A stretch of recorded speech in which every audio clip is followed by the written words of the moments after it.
ഭാരതീയരായ ഓരോരുത്തരും അഭിമാനത്തോടെയും അതേസമയം അല്പം പരിഹാസത്തോടെയും ചർച്ച ചെയ്യേണ്ട ഒരു അന്താരാഷ്ട്ര രാഷ്ട്രീയ നാടകമാണ് കഴിഞ്ഞ ഏതാനും മണിക്കൂറുകളായി ലോകവേദിയിൽ അരങ്ങേറുന്നത്. ലോകം ഒരു മൂന്നാം ലോക മഹായുദ്ധത്തിന്റെ വക്കിലായിരുന്നു.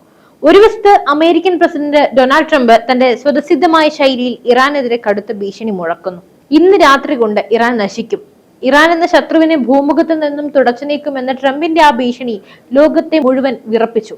ഈ രണ്ട് കൊമ്പന്മാർക്കിടയിൽ ഒരു സമാധാന ദൂതനായി വേഷമിടാൻ ശ്രമിച്ച പാകിസ്ഥാൻ പ്രധാനമന്ത്രി ഷഹബാസ് ഷെരീഫിന് പറ്റിയ അമളി ഇപ്പോൾ സോഷ്യൽ മീഡിയയിൽ ചിരി പടർത്തുകയാണ്. തന്റെ രാജ്യത്തെ ജനങ്ങൾക്ക് ആഹാരം നൽകാൻ പോലും കഴിവില്ലാത്തൊരു പ്രധാനമന്ത്രി ലോക സമാധാനത്തിന് വേണ്ടി വലിയ വർത്തമാനങ്ങൾ എഴുതിവിട്ടപ്പോ സ്വന്തം മുഖംമൂടി തനിയെ അഴിഞ്ഞു വീണു. വെറും ഒരു കോപ്പി പേസ്റ്റ് അബദ്ധത്തിലൂടെ പാകിസ്ഥാൻ എന്ന രാജ്യം അമേരിക്കയുടെ വെറും അടിമയാണെന്നും സ്വന്തമായി ഒരു ഔദ്യോഗിക സന്ദേശം പോലും തയ്യാറാക്കാൻ ശേഷിയില്ലാത്തവരാണെന്നും ലോകത്തിന് മുന്നിൽ തെളിയിക്കപ്പെട്ടിരിക്കുകയാണ്. എല്ലാം കഴിഞ്ഞ് ഈ നാണക്കേടിനെ ന്യായീകരിക്കാൻ നമ്മുടെ കേരളത്തിൽ ഉൾപ്പെടെയുള്ള ചില ബുദ്ധിജീവികൾ ഇറങ്ങി തിരിച്ചതാണ് അടുത്ത കഷ്ടം. സത്യത്തിൽ ഇവന്മാരൊക്കെ എന്തിനാണ് ഇങ്ങനെ പാകിസ്ഥാനെയും കടിച്ചു നോക്കി ഇവിടെ ഇരിക്കുന്നത് എന്ന് ആരെങ്കിലും ചിന്തിച്ചാൽ അവരെ കുറ്റം പറയാൻ സാധിക്കുമോ? ഇല്ല. എന്തായാലും സംഭവം ലളിതമാണ്, പക്ഷേ അതിന്റെ ആഘാതം വളരെ വലുതും. ഏപ്രിൽ 7-ന് ട്രംപ് ഇറാന് നൽകിയ സമയപരിധി അവസാനിക്കാൻ മണിക്കൂറുകൾ മാത്രം ബാക്കിയുള്ളപ്പോൾ ഷഹബാസ് ഷെരീഫിന്റെ ഔദ്യോഗിക എക്സ് അക്കൗണ്ടിൽ ഒരു പോസ്റ്റ് പ്രത്യക്ഷപ്പെട്ടു. ഇറാനോട് ഹോർമൂസ് കടലിടുക്ക് തുറക്കാൻ അഭ്യർത്ഥിക്കുന്നതും ട്രംപിനോട് സമയം നീട്ടി ചോദിക്കുന്നതുമായിരുന്നു ആ സന്ദേശം. എന്നാൽ ആ പോസ്റ്റിന്റെ തുടക്കത്തിൽ ഇപ്രകാരം ഉണ്ടായിരുന്നു: draft message for PM of Pakistan on X. ഇതിന്റെ അർത്ഥം എന്താണ്? ലളിതമായി പറഞ്ഞാൽ പാകിസ്ഥാൻ പ്രധാനമന്ത്രിയുടെ പേരിൽ പോസ്റ്റ് ചെയ്യാനായി അമേരിക്കയോ മറ്റേതെങ്കിലും വിദേശ ശക്തിയോ തയ്യാറാക്കി നൽകിയ സന്ദേശമാണിത്. ഒരു സ്വതന്ത്ര രാഷ്ട്രത്തിന്റെ പ്രധാനമന്ത്രി തന്റെ വിദേശകാര്യ വകുപ്പിനെ കൊണ്ടൊരു പ്രസ്താവന തയ്യാറാക്കുന്നതിന് പകരം വിദേശത്ത് നിന്നും ആരോ അയച്ചു കൊടുത്ത ഡ്രാഫ്റ്റ് മാറ്റം വരുത്താതെ കോപ്പി പേസ്റ്റ് ചെയ്ത് അങ്ങോട്ട് പോസ്റ്റ് ചെയ്തു. ഒരു രാജ്യത്തിന്റെ പരമാധികാരം എന്നത് വെറും കടലാസിൽ ഒതുങ്ങുന്ന ഒന്നല്ല. സ്വന്തം വാക്കുകൾ പോലും മറ്റൊരാൾ എഴുതി കൊടുക്കുന്നതാണെങ്കിൽ ആ രാജ്യം വെറും ഒരു കൈപ്പാവയാണെന്ന് തെളിയുകയാണല്ലോ. ന്യൂയോർക്ക് ടൈംസ് റിപ്പോർട്ട് ചെയ്തത് പ്രകാരം ഈ സന്ദേശം പോസ്റ്റ് ചെയ്യുന്നതിന് മുമ്പ് തന്നെ വൈറ്റ് ഹൗസ് ഇത് കാണുകയും അംഗീകരിക്കുകയും ചെയ്തു എന്നാണ്. അതായത് അമേരിക്കയ്ക്ക് ഒരു വഴിത്തിരിവ് വേണമെന്നുണ്ടായിരുന്നു. അതിനായി അവർ പാകിസ്ഥാനെ ഒരു ടൂളായി ഉപയോഗിച്ചു. സ്വന്തം വ്യക്തിത്വമില്ലാത്തൊരു ഭരണാധികാരിയെ ലോകം എത്രത്തോളം പരിഹസിക്കുമെന്ന് ഷെരീഫ് ചിന്തിച്ചില്ല. ഈ വിവാദം കത്തി നിൽക്കുമ്പോഴാണ് നമ്മുടെ നാട്ടിലെ ചിലരുടെ പ്രതികരണം ഞാൻ ശ്രദ്ധിക്കുന്നത്.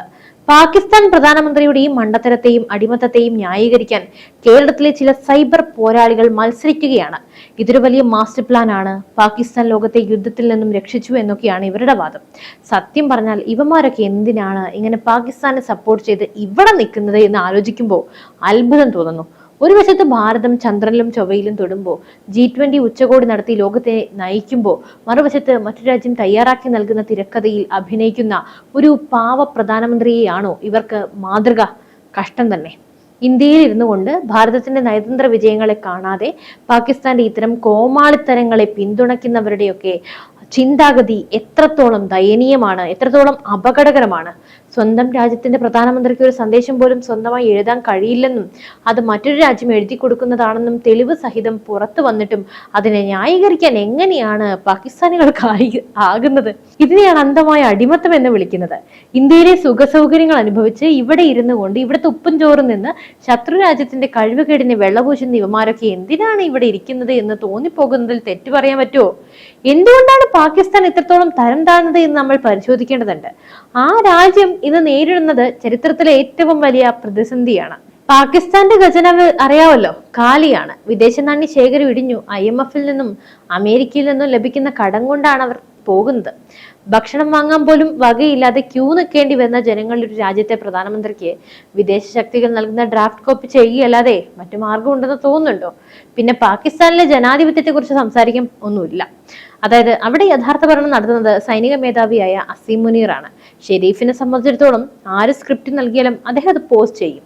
അതാണ് അദ്ദേഹത്തിന്റെ ഡ്യൂട്ടി. അടുത്തത്, സ്വന്തം രാജ്യത്തെ വിദേശകാര്യ വകുപ്പിനെ പോലും വിശ്വസിക്കാതെ മറ്റൊരു രാജ്യത്തിന്റെ ഉദ്യോഗസ്ഥർ തയ്യാറാക്കി നൽകുന്ന പോസ്റ്റ് പങ്കുവെക്കുന്ന ഒരു ഭരണകൂടം എത്രത്തോളം ദുർബലമാണെന്ന് ആലോചിച്ച് നോക്കൂ. പാകിസ്ഥാൻ അമേരിക്കയുടെ ഡ്രാഫ്റ്റുകൾക്കായി കാത്തു നിൽക്കുമ്പോൾ ഭാരതം ലോകത്തിന് മുന്നിൽ സ്വന്തം നയങ്ങൾ തല ഉയർത്തിപ്പിടിച്ച് അവതരിപ്പിക്കുന്നു. എന്തുകൊണ്ടാണ് ലോകം ഇന്ന് ഇന്ത്യയുടെ വാക്കിന് കാതോർക്കുന്നത്? നരേന്ദ്രമോദിയുടെ നേതൃത്വത്തിലുള്ള ഭാരതം ഇന്ന് ലോകത്തിന് വെറുമൊരു രാജ്യമല്ല, മറിച്ച് വിശ്വഗുരുവാണ്. ഉക്രൈൻ റഷ്യ യുദ്ധം തുടങ്ങിയപ്പോൾ അമേരിക്കയും യൂറോപ്പും ഇന്ത്യയെ ഭീഷണിപ്പെടുത്തി, റഷ്യയിൽ നിന്നും എണ്ണ വാങ്ങരുത് എന്നും പറഞ്ഞ്. എന്നാൽ ഭാരതം പറഞ്ഞു, ഞങ്ങളുടെ മുൻഗണന ഞങ്ങളുടെ ജനങ്ങളുടെ താല്പര്യമാണ്, ഞങ്ങളുടെ തീരുമാനങ്ങൾ എടുക്കും, അവിടെ വേറെ ആരുടെയും അഭിപ്രായത്തിന്റെ അവകാശമില്ല, ആവശ്യമില്ല. അമേരിക്കയുടെ കണ്ണുരുട്ടലിന് മുന്നിൽ വഴങ്ങാത്ത ആ ചങ്കൂറ്റമാണ് ഇന്നത്തെ ഇന്ത്യ. ഉക്രൈൻ പ്രസിഡന്റ് സെലൻസ്കിയും റഷ്യൻ പ്രസിഡന്റ് പുടിനും ഒരുപോലെ വിശ്വസിക്കുന്ന ഒരേയൊരു നേതാവ് മോദിയാണ്. പാകിസ്ഥാൻ പോസ്റ്റ് കോപ്പി ചെയ്യുമ്പോൾ ഇന്ത്യയുടെ പ്രധാനമന്ത്രി യുദ്ധക്കളത്തിൽ നേരിട്ട് ചെന്ന് സമാധാനത്തിന്റെ സന്ദേശം നൽകുന്നു. ഇന്ത്യക്ക് ഇറാനുമായി ശക്തമായ ബന്ധമുണ്ട്. ചബഹാർ തുറമുഖം ഇന്ത്യയുടെ തന്ത്രപ്രധാനമായ നീക്കമാണ്. അതേസമയം ഇസ്രായേലിന്റെ ഏറ്റവും വിശ്വസ്തനായ സുഹൃത്തും നമ്മുടെ രാജ്യമാണ്. രണ്ട് ശത്രുക്കളുമായും ഒരുപോലെ സംസാരിക്കാൻ കഴിയുന്ന ലോകത്തിലെ ഒരേയൊരു ശക്തി ഭാരതമാണ്, നരേന്ദ്രമോദിയാണ്. ട്രംപ് സത്യത്തിൽ എന്താണ് ലക്ഷ്യമിടുന്നത്? ഇറാനെ സമ്മർദ്ദത്തിലാക്കി തന്റെ വരുതിയിലാക്കുക എന്നതായിരുന്നു ട്രംപിന്റെ ലക്ഷ്യം. ഷെരീഫിന്റെ പോസ്റ്റിന് പിന്നാലെ ട്രംപ് പ്രഖ്യാപിച്ചു, ശരി, പാകിസ്ഥാൻ പ്രധാനമന്ത്രി അഭ്യർത്ഥിച്ചതുകൊണ്ട് ഞാൻ 2 ആഴ്ചത്തെ വെടിനിർത്തലിന് സമ്മതിക്കുന്നു എന്ന്. ഇവിടെ ട്രംപിന് പിൻവാങ്ങാൻ ഒരു കാരണം വേണമായിരുന്നു. ആ കാരണമായി അദ്ദേഹം പാകിസ്ഥാനെ തന്നെ ഉപയോഗിച്ചു. മൊത്തം സ്ക്രിപ്റ്റഡ് അല്ലേ? എന്നാൽ ഈ വെടിനിർത്തൽ കൊണ്ട് ആർക്കെങ്കിലും ഗുണമുണ്ടായോ? ഇല്ല. ഷെരീഫ് സമാധാനം പ്രഖ്യാപിച്ച മിനിറ്റുകൾക്കുള്ളിൽ ഇസ്രായേൽ ലെബനനിൽ ഏറ്റവും ക്രൂരമായ ആക്രമണമാണ് നടത്തിയത്. വെറും 10 മിനിറ്റിനുള്ളിൽ 100 ലക്ഷ്യങ്ങൾ തകർത്തു. 250-ലധികം മനുഷ്യരാണ് കൊല്ലപ്പെട്ടത്. പാകിസ്ഥാൻ സമാധാന ദൂതനായി വന്നിട്ടും ഒരു ജീവൻ പോലും രക്ഷിക്കാൻ കഴിഞ്ഞില്ല. കാരണം പാകിസ്ഥാന്റെ വാക്കിന് അന്താരാഷ്ട്ര തലത്തിൽ യാതൊരു വിലയുമില്ല. ഒരു വശത്ത് സ്വന്തം പ്രധാനമന്ത്രിയുടെ സോഷ്യൽ മീഡിയ പോസ്റ്റ് പോലും കൈകാര്യം ചെയ്യാൻ അറിയാത്ത ഭരണകൂടം തകർന്ന പാകിസ്ഥാൻ, മറുവശത്ത് ലോകത്തിന് സമാധാനത്തിന്റെയും വികസനത്തിന്റെയും വഴി കാണിച്ചു കൊടുക്കുന്ന ഭാരതം. പാകിസ്ഥാൻ പ്രധാനമന്ത്രി ഷെരീഫ് അമേരിക്കയുടെ സ്ക്രിപ്റ്റ് കോപ്പി ചെയ്യുമ്പോൾ ഇന്ത്യയുടെ വിദേശകാര്യമന്ത്രി എസ് ജയശങ്കർ അന്താരാഷ്ട്ര വേദികളിൽ പാശ്ചാത്യ രാജ്യങ്ങളുടെ ഇരട്ടത്താപ്പിനെ വിമർശിക്കുന്നത് നമ്മൾ എത്രയോ തവണ കണ്ടു. ഇതാണ് ഇന്ത്യയുടെ നട്ടല്ല. പാകിസ്ഥാനെ സപ്പോർട്ട് ചെയ്യുന്ന ചില ഇന്ത്യക്കാരോട് എനിക്ക് ചോദിക്കാനുള്ളത് ഇത്രയേ ഉള്ളൂ. നിങ്ങൾ പിന്തുണയ്ക്കുന്നത് ഈ ദുർബലമായ അടിമത്ത മനോഭാവമുള്ള തീവ്രവാദം വളർത്തുന്ന ഭരണകൂടത്തെയാണോ, അതോ അഭിമാനത്തോടെ ലോകത്തിന് മുന്നിൽ നിൽക്കുന്ന ഭാരതത്തെയാണോ? സത്യാവസ്ഥ മനസ്സിലാക്കാതെ പാകിസ്ഥാന്റെ കോമാളിത്തരങ്ങളെ ന്യായീകരിക്കുന്നത് സ്വന്തം രാജ്യത്തോട് ചെയ്യുന്ന അനീതിയും വഞ്ചനയുമാണ്. ഇനി എന്ത് സംഭവിക്കുമെന്ന് കാത്തിരുന്ന് കാണാം. എന്തായാലും ഷെരീഫ് അമേരിക്കയും ഇറാനെയും ചർച്ചയ്ക്കായി ഇസ്ലാമാബാദിലേക്ക് ക്ഷണിച്ചിട്ടുണ്ട്. എന്നാൽ ലോകം ഉറ്റുനോക്കുന്നത് ആ ചർച്ചയിലേക്കല്ല. സ്വന്തം നാട്ടിൽ സുരക്ഷ ഉറപ്പാക്കാൻ കഴിയാത്ത ഒരു രാജ്യത്ത് എന്ത് സമാധാന ചർച്ചയാണ് നടക്കുക എന്നാണ്. എന്തായാലും ഈ സംഘർഷം പരിഹരിക്കാൻ ഇന്ത്യ എന്ത് നിലപാടുകൾ എടുക്കുമെന്നാണ് ലോകം നോക്കുന്നത്. Middle east Europe economic corridor പോലെയുള്ള പദ്ധതികളിലൂടെ ഇന്ത്യ ആ മേഖലയിലെ ഭാവിയെ തന്നെ മാറ്റിമറിക്കാൻ പോവുകയാണ്. എന്തായാലും ഭാവി നമുക്ക് കണ്ടറിയാം. ഈ വിഷയത്തിൽ എന്തായാലും നിങ്ങളുടെ അഭിപ്രായങ്ങൾ താഴെ കമന്റ് ബോക്സിൽ നൽകൂ. മറ്റൊരു വിഷയമായി വീണ്ടും എത്തും വരെ നന്ദി. News desk IBN Malayalam.